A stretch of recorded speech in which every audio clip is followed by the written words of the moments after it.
Did you know that over 70% of people experience anxiety during the Christmas season? Christmas anxiety is a real thing, and if you're feeling overwhelmed during the holidays, you're not alone. Let's talk about the common sources of Christmas anxiety. Financial stress, family dynamics, and the pressure to create a perfect holiday experience are all major contributors.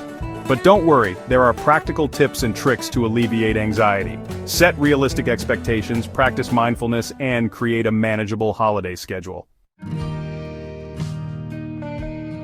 One particularly effective strategy is to focus on what truly matters to you during the holidays.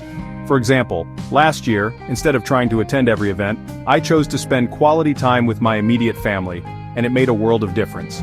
So, to recap, it's normal to feel anxious during the holidays, but you have the tools to manage it. Remember to set realistic expectations, practice mindfulness, and focus on what truly matters to you. Share your own tips for beating Christmas anxiety in the comments below, and don't forget to watch another video on holiday self-care.